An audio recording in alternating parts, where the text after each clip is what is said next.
How to export WhatsApp group contacts to Excel. So to start, what we need to do is to open our browser and then search for wa-contact-extractor.com. Once you're on the website, tap on the try for free option. And then in here, tap on the add to Chrome option. And then you'll have to make sure that you add this one to your extensions. Once you're done, we'll have to open our WhatsApp web. In here, we'll have to tap on the extensions icon and then tap on the contact extractor extension.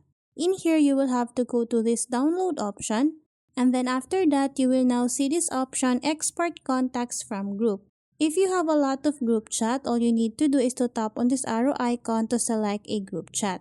Once you're done, simply tap on this export now option, and in here, as you can see, an Excel file is automatically downloaded. What we need to do is to tap on this one to view the file.